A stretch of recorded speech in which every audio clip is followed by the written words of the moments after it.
Este capítulo está basado en Éxodo capítulo 5. Después de recibir instrucciones de los ángeles, Aarón salió a recibir a su hermano, de quien había estado tanto tiempo separado. Se encontraron en las soledades del desierto cerca de Horeb. Allí conversaron, y contó Moisés a Aarón todas las palabras de que le enviaba Jehová, y todas las señales que le había dado. Juntos hicieron el viaje a Egipto, y cuando llegaron a la tierra de Gosén, procedieron a reunir a los ancianos de Israel. Aarón les explicó cómo Dios se había comunicado con Moisés, y éste reveló al pueblo las señales que Dios le había dado. El pueblo creyó, y al oír que Jehová había visitado a los hijos de Israel y que había visto su aflicción, se inclinaron y adoraron. Éxodo 4, verso 28 y 31. A Moisés se le había dado también un mensaje para el rey. Los dos hermanos entraron en el palacio del faraón como embajadores del Rey de Reyes, y hablaron en su nombre. Jehová, el Dios de Israel, dice así: deja ir a mi pueblo para que me celebre una fiesta en el desierto. Véase Éxodo 5, verso 1 hasta el 3. ¿Quién es Jehová para que yo oiga su voz y deje ir a Israel? Yo no conozco a Jehová, ni tampoco dejaré ir a Israel. Ellos dijeron: el Dios de los hebreos se nos ha manifestado, iremos, pues, ahora, 3 días de camino por el desierto, y ofreceremos sacrificios a Jehová, nuestro Dios, para que no venga sobre nosotros con peste o con espada. Ya el rey había oído hablar de ellos y del interés que estaban despertando entre el pueblo. Se encendió su ira y les dijo: Moisés y Aarón, ¿por qué buscáis apartar al pueblo de su trabajo? Volved a vuestras tareas. Ya el reino había sufrido una gran pérdida debido a la intervención de estos forasteros. Al pensar en ello, añadió: ahora que el pueblo de la tierra es numeroso, vosotros queréis apartarlo de sus tareas. Durante su esclavitud los israelitas habían perdido hasta cierto punto el conocimiento de la ley de Dios, y se habían apartado de sus preceptos. El sábado había sido despreciado por la generalidad, y las exigencias de los comisarios de tributos habían hecho imposible su observancia. Pero Moisés había mostrado a su pueblo que la obediencia a Dios era la primera condición para su liberación, y los esfuerzos hechos para restaurar la observancia del sábado habían llegado a los oídos de sus opresores. El rey, lleno de ira, sospechaba que los israelitas tenían el propósito de rebelarse contra su servicio.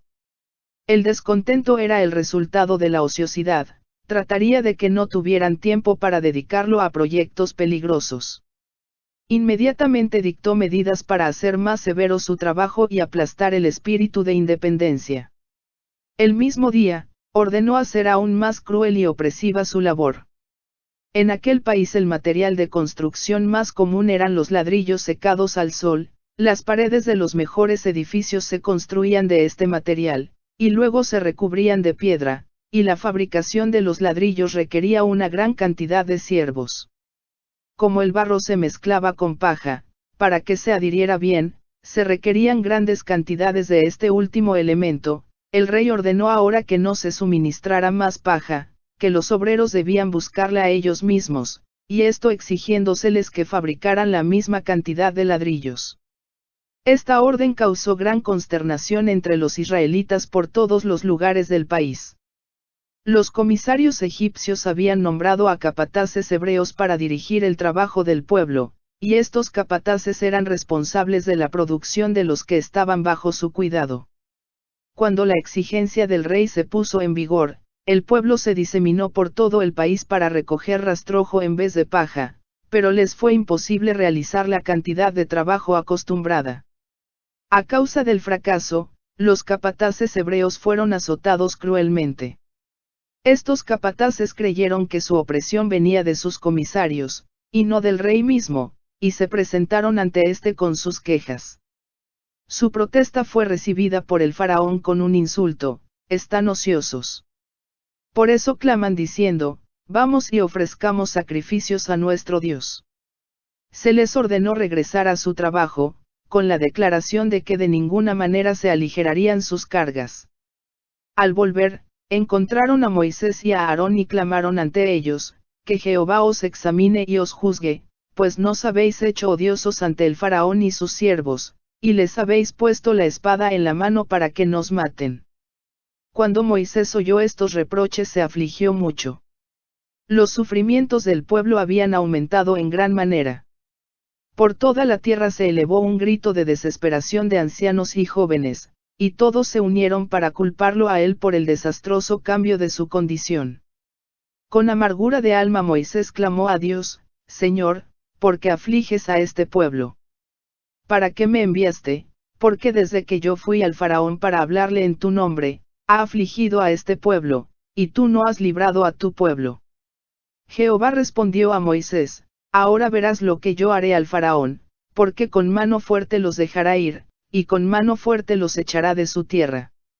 Otra vez le recordó el pacto hecho con sus padres, y le aseguró que sería cumplido. Durante todos los años de servidumbre pasados en Egipto, existían entre los israelitas algunos que se habían mantenido fieles a la adoración de Jehová.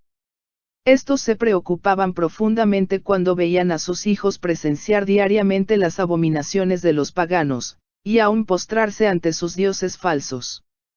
En su dolor clamaban al Señor pidiéndole liberación del yugo egipcio, para poder librarse de la influencia corruptora de la idolatría. No ocultaban su fe, sino que declaraban a los egipcios que el objeto de su adoración era el Creador del cielo y de la tierra, el único Dios verdadero y viviente. Y repasaban las evidencias de su existencia y poder, desde la creación hasta los días de Jacob. Así tuvieron los egipcios oportunidad de conocer la religión de los hebreos, pero desdeñaron que sus esclavos los instruyeran y trataron de seducir a los adoradores de Dios prometiéndoles recompensas, y al fracasar esto, empleaban las amenazas y crueldades.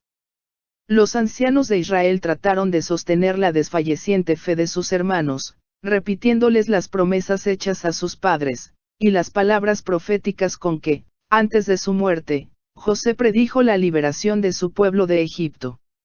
Algunos escucharon y creyeron. Otros, mirando las circunstancias que los rodeaban, se negaron a tener esperanza. Los egipcios, al saber lo que pasaba entre sus siervos, se mofaron de sus esperanzas y desdeñosamente negaron el poder de su Dios. Les señalaron su situación de pueblo esclavo, y dijeron burlonamente: si vuestro Dios es justo y misericordioso y posee más poder que los dioses de Egipto, ¿por qué no os libra? Los egipcios se jactaban de su propia situación. Adoraban deidades que los israelitas llamaban dioses falsos, y no obstante eran una nación rica y poderosa.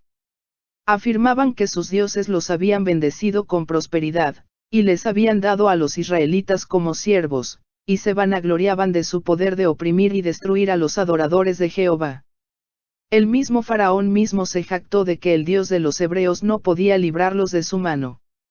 Estas palabras destruyeron las esperanzas de muchos israelitas. Les parecía que su caso era como lo presentaban los egipcios. Es verdad que eran esclavos, y habían de sufrir todo lo que sus crueles comisarios quisieran imponerles. Sus hijos habían sido apresados y muertos, y la vida misma les era una carga. No obstante, adoraban al Dios del cielo. Si Jehová estuviese sobre todos los otros dioses, ciertamente no permitiría que fueran siervos de los idólatras. Pero los que eran fieles comprendieron que por haberse Israel apartado de Dios, y por su inclinación a casarse con idólatras y dejarse llevar a la idolatría, el Señor había permitido que llegaran a ser esclavos, y confiadamente aseguraron a sus hermanos que Dios pronto rompería el yugo del opresor. Los hebreos habían esperado obtener su libertad sin ninguna prueba especial de su fe, sin penurias ni sufrimientos verdaderos. Pero aún no estaban preparados para la liberación. Tenían poca fe en Dios, y no querían soportar con paciencia sus aflicciones hasta que Él creyera conveniente obrar por ellos.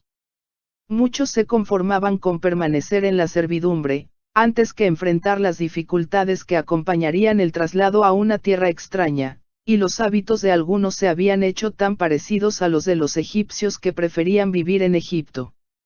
Por lo tanto, el Señor no los liberó mediante la primera manifestación de su poder ante el faraón. rigió los acontecimientos para que se desarrollara más plenamente el espíritu tiránico del rey egipcio, y para revelarse a su pueblo. Cuando vieran su justicia, su poder y su amor, elegirían dejar a Egipto y entregarse a su servicio. La tarea de Moisés habría sido mucho menos difícil de no haber sido que muchos israelitas se habían corrompido tanto que no querían abandonar Egipto. El Señor le indicó a Moisés que volviera ante el pueblo y le repitiera la promesa de la liberación, con nuevas garantías del favor divino. Hizo lo que se le mandó, pero ellos no quisieron prestarle atención. Dice la Escritura, pero ellos no escuchaban, debido al desaliento que los embargaba a causa de la dura servidumbre.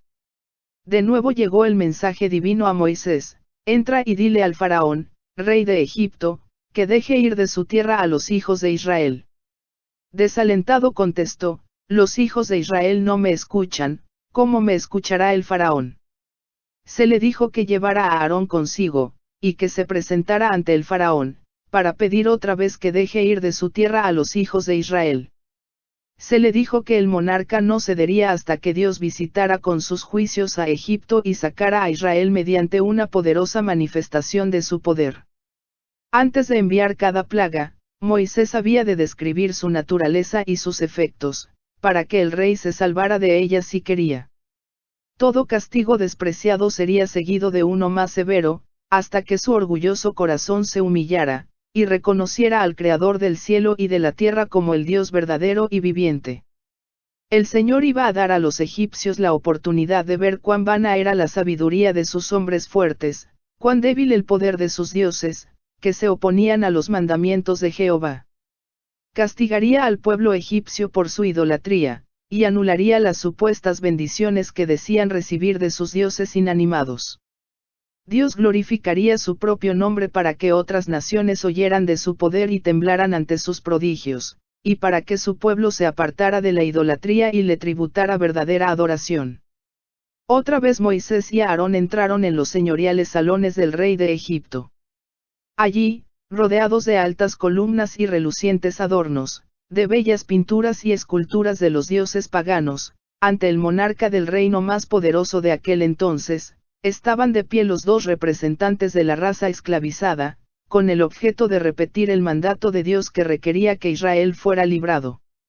El rey exigió un milagro, como evidencia de su divina comisión. Moisés y Aarón habían sido instruidos acerca de cómo proceder en caso de que se hiciera semejante demanda, de manera que Aarón tomó la vara y la arrojó al suelo ante el faraón. Ella se convirtió en serpiente.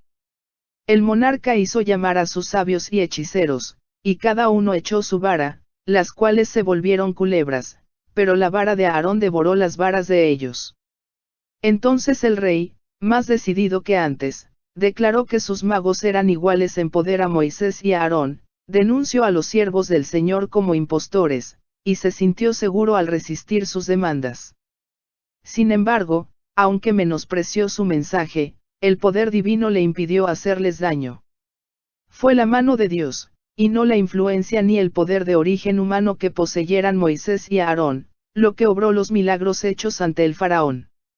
Aquellas señales y maravillas tenían el propósito de convencer al faraón de que el gran Yo Soy había enviado a Moisés, y que era deber del rey permitir a Israel que saliera para servir al Dios viviente. Los magos también hicieron señales y maravillas, pues no actuaban por su propia habilidad solamente, sino mediante el poder de su Dios, Satanás, quien les ayudaba a falsificar la obra de Jehová. Los magos no convirtieron sus varas en verdaderas serpientes, ayudados por el gran engañador, produjeron esa apariencia mediante la magia. Estaba más allá del poder de Satanás cambiar las varas en serpientes vivas.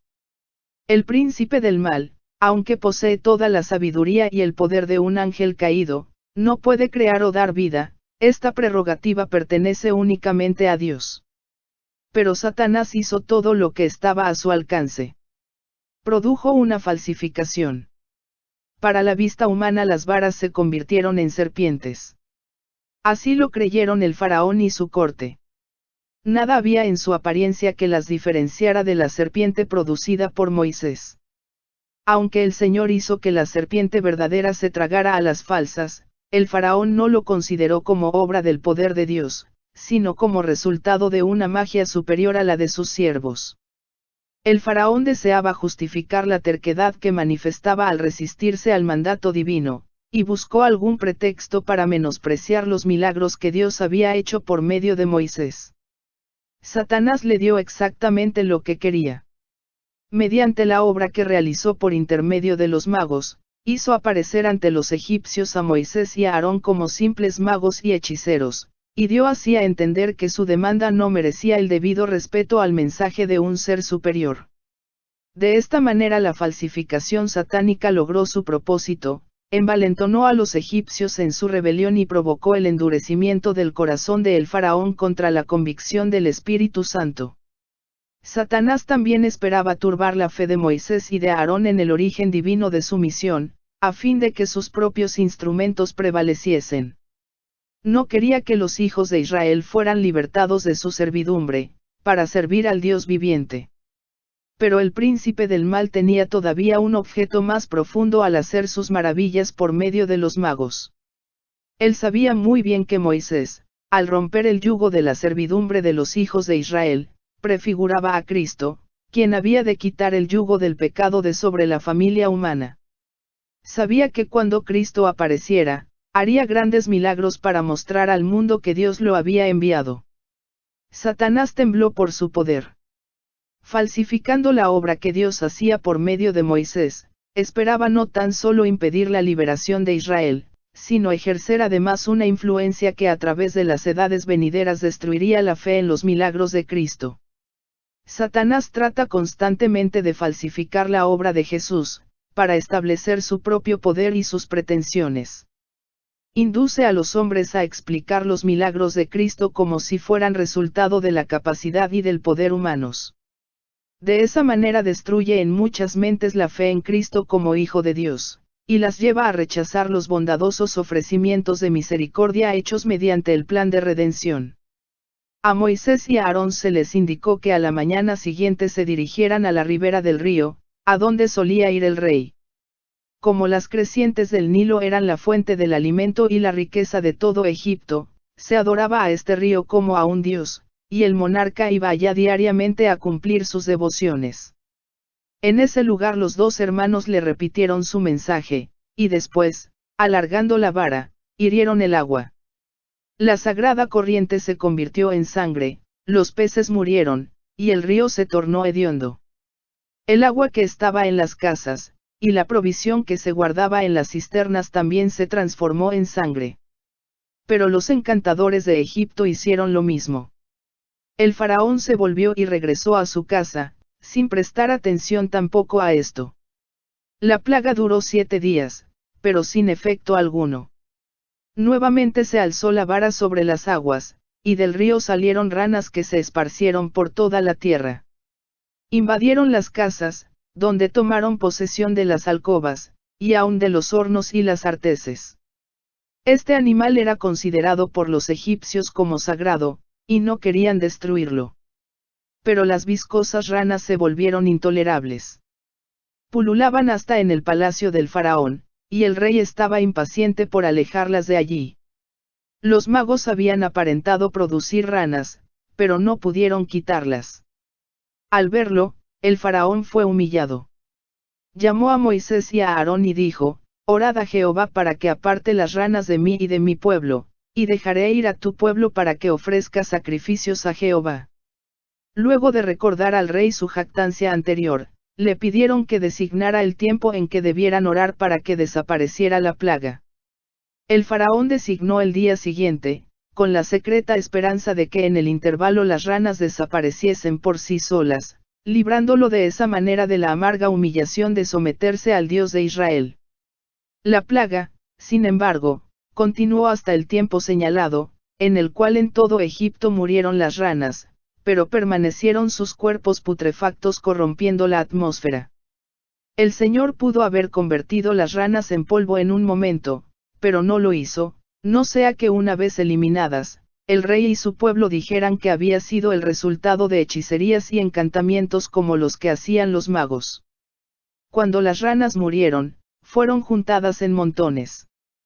Con esto, el rey y todo Egipto tuvieron una evidencia que su vana filosofía no podía contradecir, vieron que esto no era obra de magia, sino un castigo enviado por el Dios del cielo.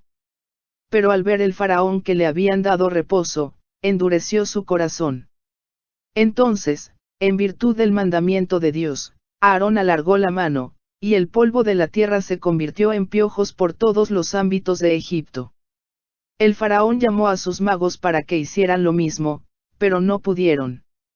La obra de Dios se manifestó entonces superior a la de Satanás. Los magos mismos reconocieron, es el dedo de Dios. Pero él permanecía inconmovible. Las súplicas y amonestaciones no tuvieron ningún efecto, y se impuso otro castigo. Se predijo la fecha en que había de suceder para que no se dijera que había acontecido por casualidad. Las moscas llenaron las casas y lo invadieron todo, y la tierra fue corrompida a causa de ellas. Estas moscas eran grandes y venenosas y sus picaduras eran muy dolorosas para hombres y animales. Como se había pronosticado, esta plaga no se extendió a la tierra de Gosén. El faraón ofreció entonces permitir a los israelitas que ofrecieran sacrificios en Egipto, pero ellos se negaron a aceptar tales condiciones. No conviene que hagamos así, porque ofreceríamos a Jehová, nuestro Dios, lo que es la abominación para los egipcios. Si sacrificáramos lo que es abominación para los egipcios delante de ellos, no nos apedrearían. Los animales que los hebreos tendrían que sacrificar eran considerados sagrados por los egipcios, y era tal la reverencia en que los tenían, que aún el matar a uno accidentalmente era crimen punible de muerte. Sería imposible para los hebreos adorar en Egipto sin ofender a sus amos. Moisés volvió a pedir al monarca que les permitiera internarse 3 días de camino en el desierto. El rey consintió, y rogó a los siervos de Dios que implorasen que la plaga fuera quitada. Ellos prometieron hacerlo, pero le advirtieron de que no los tratara engañosamente. Se detuvo la plaga, pero el corazón del rey se había endurecido por la rebelión pertinaz, y todavía se negó a ceder. Siguió un golpe más terrible, la peste atacó a todo el ganado egipcio que estaba en los campos. Tanto los animales sagrados como las bestias de carga, las vacas, bueyes, ovejas, caballos, camellos y asnos, todos fueron destruidos. Se había dicho claramente que los hebreos serían exonerados, y el faraón, al enviar mensajeros a las casas de los israelitas, comprobó la veracidad de esta declaración de Moisés. Del ganado de los hijos de Israel no murió ni un animal. Todavía el rey se mantenía obstinado. Se le ordenó entonces a Moisés que tomara cenizas del horno y que las esparciese hacia el cielo delante del faraón. Este acto fue profundamente significativo. 400 años antes, Dios había mostrado a Abraham la futura opresión de su pueblo, bajo la figura de un horno humeante y una lámpara encendida. Había declarado que visitaría con sus juicios a sus opresores, y que sacaría a los cautivos con grandes riquezas. En Egipto los israelitas habían languidecido durante mucho tiempo en el horno de la aflicción. Este acto de Moisés les garantizaba que Dios recordaba su pacto y que había llegado el momento de la liberación. Cuando se esparcieron las cenizas hacia el cielo, las diminutas partículas se diseminaron por toda la tierra de Egipto, y doquiera cayeran producían granos, hubo sarpullido que produjo úlceras tanto en los hombres como en las bestias. Hasta entonces los sacerdotes y los magos habían alentado al faraón en su obstinación, pero ahora el castigo los había alcanzado también a ellos. Atacados por una enfermedad repugnante y dolorosa, ya no pudieron luchar contra el Dios de Israel, y el poder del que habían alardeado los hizo despreciables. Toda la nación vio cuán insensato era confiar en los magos, ya que ni siquiera podían protegerse a sí mismos. Pero el corazón del faraón seguía endurecido. Entonces el Señor le envió un mensaje que decía: yo enviaré esta vez todas mis plagas sobre tu corazón, sobre tus siervos y sobre tu pueblo, para que entiendas que no hay otro como yo en toda la tierra. A la verdad yo te he puesto para mostrar en ti mi poder. No era que Dios le hubiese dado vida para este fin, sino que su providencia había dirigido los acontecimientos para colocarlo en el trono en el tiempo mismo de la liberación de Israel. Aunque por sus crímenes, este arrogante tirano había perdido todo derecho a la misericordia de Dios, se le había preservado la vida para que mediante su terquedad el Señor manifestara sus maravillas en la tierra de Egipto. La disposición de los acontecimientos depende de la providencia de Dios. Él pudo haber colocado en el trono a un rey más misericordioso, que no habría osado resistir las poderosas manifestaciones del poder divino. Pero en ese caso los propósitos del Señor no se hubieran cumplido. Permitió que su pueblo experimentara la terrible crueldad de los egipcios, para que no fueran engañados por la degradante influencia de la idolatría. En su trato con el faraón, el Señor mostró su odio por la idolatría, y su firme decisión de castigar la crueldad y la opresión. Dios había declarado tocante al faraón, pero yo endureceré su corazón, de modo que no dejará ir al pueblo. Éxodo 4, verso 21. No se ejerció un poder sobrenatural para endurecer el corazón del rey.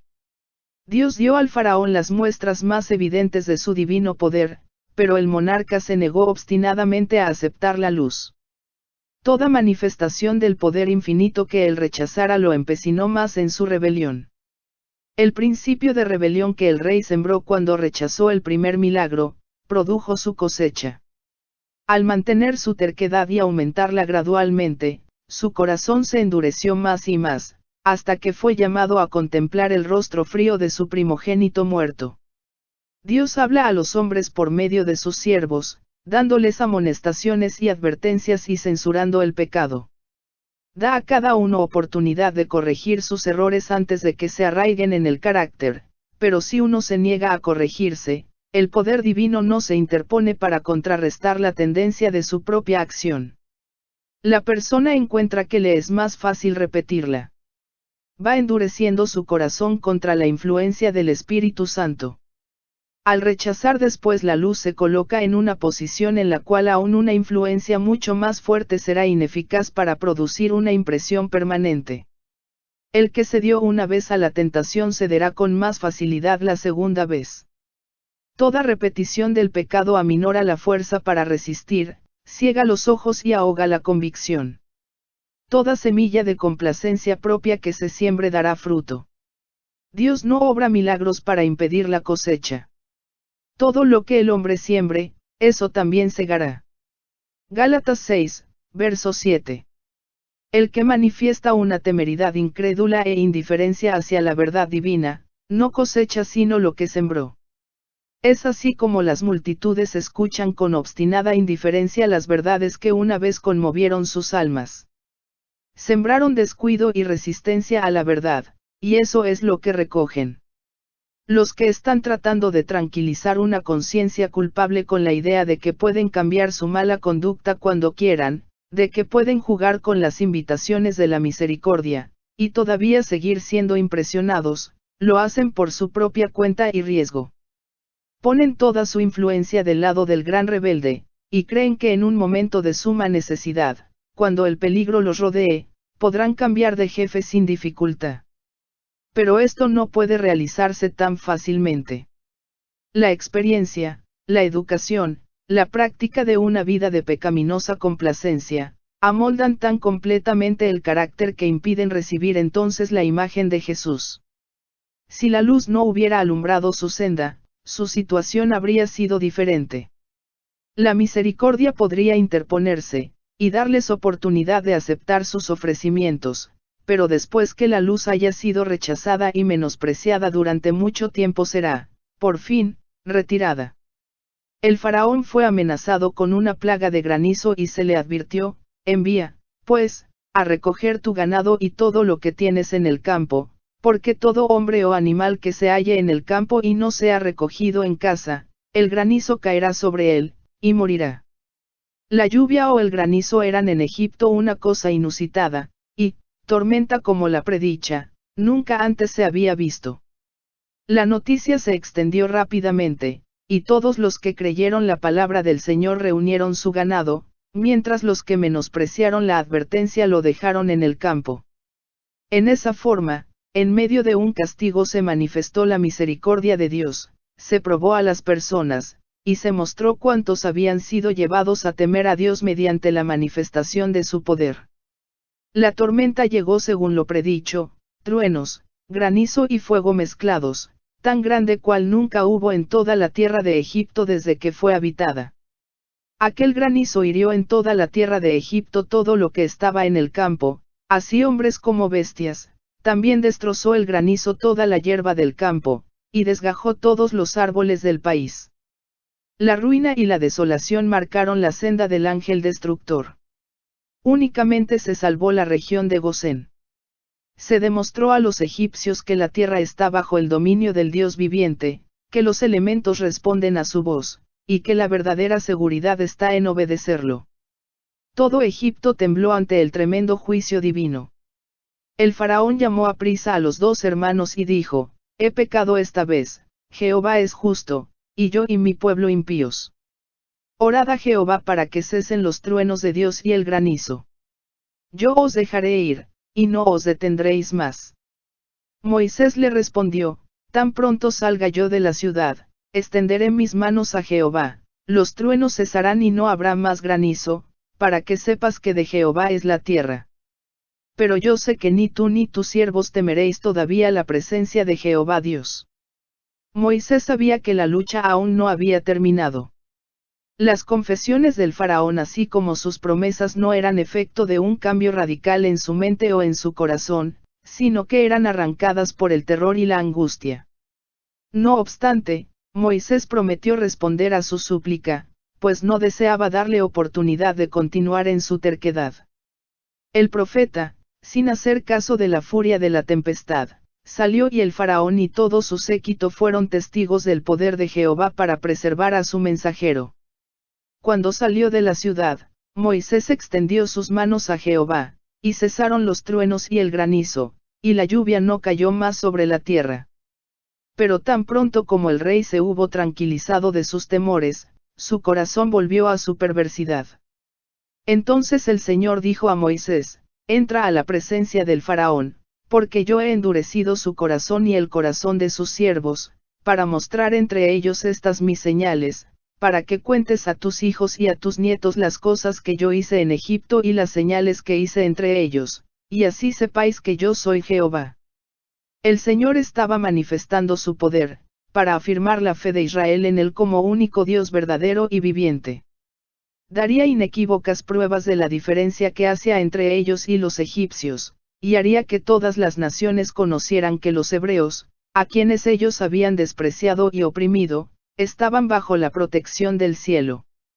Moisés advirtió al monarca de que si se empeñaba en su obstinación, se enviaría una plaga de langostas, que cubrirían la faz de la tierra, y comerían todo lo verde que aún quedaba, llenarían las casas, y aún el palacio mismo. Tal plaga sería, dijo, cual nunca vieron tus padres ni tus abuelos, desde que ellos aparecieron sobre la tierra hasta hoy. Los consejeros del faraón quedaron horrorizados. La nación había sufrido una gran pérdida con la muerte de su ganado. Mucha gente murió por el granizo. Los bosques estaban desgajados, y las cosechas destruidas. Rápidamente perdían todo lo que habían ganado con el trabajo de los hebreos. Toda la tierra estaba amenazada por el hambre. Los príncipes y los cortesanos se agolparon alrededor del rey, y airadamente preguntaron: ¿hasta cuándo será este hombre una amenaza para nosotros? Deja ir a estos hombres, para que sirvan a Jehová, su Dios. ¿Acaso no sabes todavía que Egipto está ya destruido? Se llamó nuevamente a Moisés y a Aarón, y el monarca les dijo: andad, servid a Jehová, vuestro Dios. ¿Quiénes son los que han de ir? La respuesta fue: hemos de ir con nuestros niños y con nuestros viejos, con nuestros hijos y con nuestras hijas, con nuestras ovejas y con nuestras vacas hemos de ir, porque es nuestra fiesta solemne para Jehová. El rey se llenó de ira.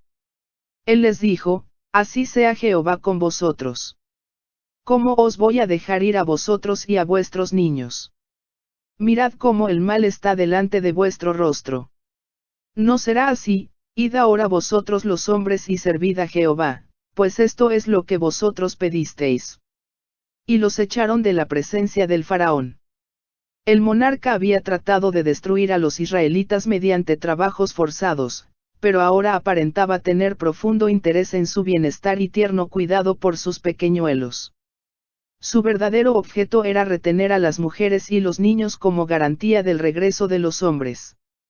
Moisés entonces extendió su vara por sobre la tierra, y sopló un viento del este, y trajo langostas. En tan gran cantidad como no la hubo antes ni la habrá después. Llenaron el cielo hasta que la tierra se oscureció, y devoraron toda cosa verde que quedaba. El faraón hizo venir inmediatamente a los profetas y les dijo: He pecado contra Jehová, vuestro Dios, y contra vosotros. Pero os ruego ahora que perdonéis mi pecado solamente esta vez, y que oréis a Jehová, vuestro Dios, para que aparte de mí al menos esta plaga mortal. Así lo hicieron, y un fuerte viento del occidente se llevó las langostas hacia el Mar Rojo. Pero aún así el rey persistió en su terca resolución. El pueblo egipcio estaba a punto de desesperar. Las plagas que ya habían sufrido parecían casi insoportables, y estaban llenos de pánico por temor del futuro. La nación había adorado al faraón como representante de su Dios, pero ahora muchos estaban convencidos de que él se estaba oponiendo a uno que hacía de todos los poderes de la naturaleza los ministros de su voluntad. Los esclavos hebreos, tan milagrosamente favorecidos, comenzaban a confiar en su liberación. Sus comisarios no osaban oprimirlos como hasta entonces. Por todo Egipto existía un secreto temor de que la raza esclavizada podría levantarse y vengar sus agravios. Por todo lugar los hombres preguntaban con el aliento en suspenso: ¿qué seguirá después? De repente una gran oscuridad se asentó sobre la tierra, tan densa y negra que parecía que se podía palpar. No solo quedó la gente privada de luz, sino que también la atmósfera se puso muy pesada, de tal manera que era difícil respirar. Ninguno vio a su prójimo, ni nadie se levantó de su lugar en 3 días, pero todos los hijos de Israel tenían luz en sus habitaciones. El sol y la luna eran para los egipcios objetos de adoración. En estas tinieblas misteriosas tanto la gente como sus dioses fueron heridos por el poder que había patrocinado la causa de los siervos, véase el apéndice, nota 5. Sin embargo, por espantoso que fuera, este castigo evidenciaba la compasión de Dios y su falta de voluntad para destruir. Estaba dando a la gente tiempo para reflexionar y arrepentirse antes de enviarles la última y más terrible de las plagas. Por último, el temor arrancó al faraón una concesión más. Al fin del 3er día de tinieblas, llamó a Moisés, y le dio su consentimiento para que el pueblo saliera, con tal de que los rebaños y las manadas permanecieran. No quedará ni una pezuña, porque de él hemos de tomar para servir a Jehová, nuestro Dios, y no sabemos con qué hemos de servir a Jehová hasta que lleguemos allá. La ira del rey estalló desenfrenadamente y gritó: Retírate de mi presencia. Cuídate de no ver más mi rostro, pues el día en que veas mi rostro, morirás. La contestación fue: Bien has dicho, no veré más tu rostro. Moisés era considerado un gran hombre en la tierra de Egipto, a los ojos de los siervos del faraón y a los ojos del pueblo. Moisés era considerado como persona venerable por los egipcios. El rey no se atrevió a hacerle daño, pues la gente lo consideraba como el único ser capaz de quitar las plagas. Deseaban que se permitiera a los israelitas salir de Egipto. Fueron el rey y los sacerdotes los que se opusieron hasta el último momento a las demandas de Moisés.